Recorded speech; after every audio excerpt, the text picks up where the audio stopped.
Sebelumnya, Sulawesi Tengah merupakan wilayah keresidenan di bawah pemerintahan Sulawesi Utara Tengah.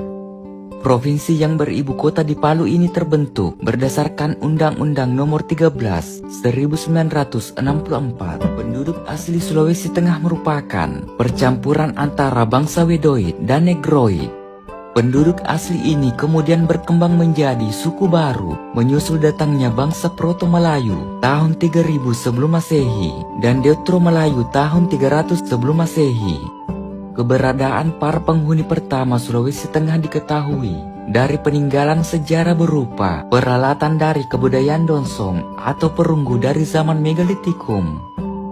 Dikutip dari berbagai sumber, terdapat 11 kerajaan di Sulawesi Tengah pada abad ke-13, yaitu Kerajaan Banawa, Kerajaan Banggai, Kerajaan Bungku, Kerajaan Buol, Kerajaan Mori, Kerajaan Palu, Kerajaan Parigi, Kerajaan Toli-Toli, Kerajaan Pamona, Kerajaan Poso, dan Kerajaan Tawaili.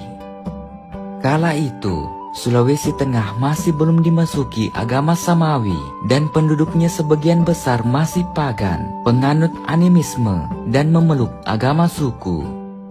Pengaruh Islam ke kerajaan-kerajaan di Sulawesi Tengah mulai terasa pada abad ke-16. Penyebaran Islam di Sulawesi Tengah ini merupakan hasil dari ekspansi kerajaan-kerajaan di Sulawesi Selatan. Pengaruh yang mula-mula datang adalah dari Kerajaan Bone dan Kerajaan Wajo. Pengaruh Sulawesi Selatan begitu kuat terhadap kerajaan-kerajaan di Sulawesi Tengah, bahkan sampai pada tatanan pemerintahan. Struktur pemerintahan kerajaan-kerajaan di Sulawesi Tengah akhirnya terbagi dua, yaitu Pitunggota dan Patanggota. Pitunggota adalah suatu lembaga legislatif yang terdiri dari 7 anggota dan diketuai seorang baligau. Struktur pemerintahan ini mengikuti susunan pemerintahan ala Bone dan terdapat di Kerajaan Banawa dan Kerajaan Sigi. Struktur lainnya yaitu Patanggota merupakan pemerintahan ala Wajo dan dianut Kerajaan Palu dan Kerajaan Tawaili. Patanggota Tawaili terdiri dari Mupabomba, Lambara, Empanau, dan Baia. Pengaruh lainnya adalah datang dari Mandar. Kerajaan-kerajaan di Teluk Tomini adalah cikal bakalnya berasal dari Mandar. Pengaruh Mandar lainnya adalah dengan dipakainya istilah raja. Sebelum pengaruh ini masuk, di Teluk Tomini hanya dikenal gelar Olongian atau tuan-tuan tanah yang secara otonom menguasai wilayahnya masing-masing. Selain pengaruh Mandar, kerajaan-kerajaan di Teluk Tomini juga dipengaruhi Gorontalo dan Ternate.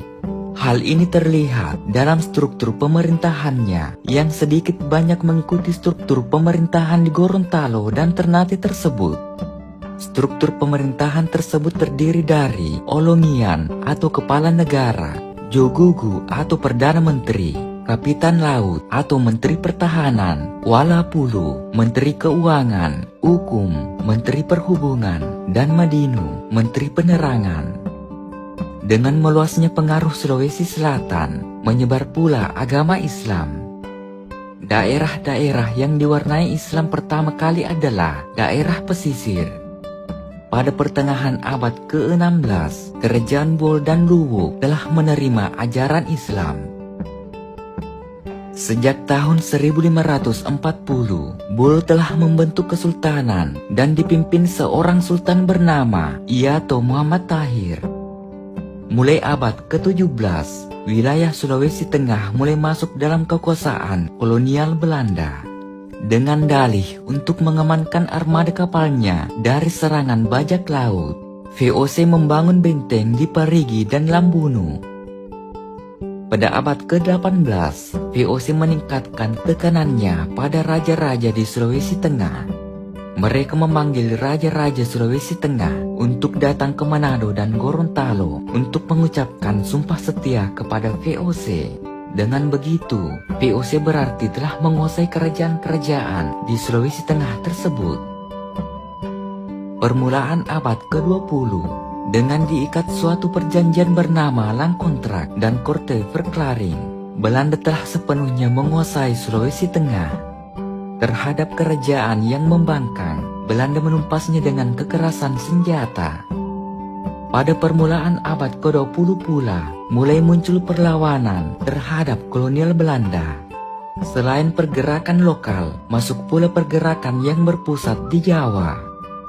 Organisasi yang pertama mendirikan cabang di Sulawesi Tengah adalah Syarikat Islam atau SI, didirikan di Bol Toli-Toli tahun 1916.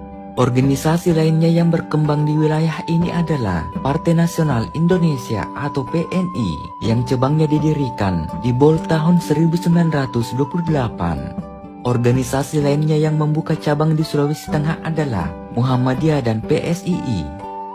Perlawanan rakyat mencapai puncaknya tanggal 25 Januari 1942. Para pejuang yang dipimpin Ide Awui menangkap para tokoh kolonial seperti Controller Toli-Toli, De Hoof, Bestur Asisten Residen, Matata Daeng Masese, dan Controller Buol, De Vries.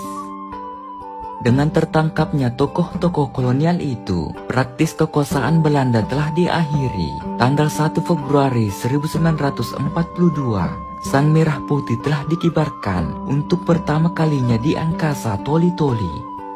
Namun keadaan ini tidak berlangsung lama karena seminggu kemudian pasukan Belanda kembali datang dan melakukan gempuran. Meskipun telah melakukan gempuran, Belanda tidak sempat berkuasa kembali di Sulawesi Tengah karena pada waktu itu Jepang mendarat di wilayah itu, tepatnya di Luwu, 15 Mei 1942. Dalam waktu yang singkat, Jepang berhasil menguasai wilayah Sulawesi Tengah. Di era Jepang, kehidupan rakyat semakin tertekan dan sengsara. Seluruh kegiatan rakyat hanya ditujukan untuk mendukung peperangan Jepang. Keadaan ini berlangsung sampai Jepang menyerah kepada sekutu dan disusul dengan proklamasi kemerdekaan Republik Indonesia. Pada awal kemerdekaan, Sulawesi Tengah merupakan bagian dari Provinsi Sulawesi. Pasca kemerdekaan, ronrongan terus datang dari Belanda yang ingin kembali menjajah Indonesia. Belanda menerapkan politik pecah belah, di mana Indonesia dijadikan negara serikat. Namun akhirnya bangsa Indonesia dapat melewati ronrongan itu, dan pada tanggal 17 Agustus 1950, Indonesia kembali menjadi negara kesatuan. Sejak saat itu, Sulawesi kembali menjadi salah satu provinsi di Republik Indonesia dan berlangsung hingga terjadi pemekaran tahun 1960.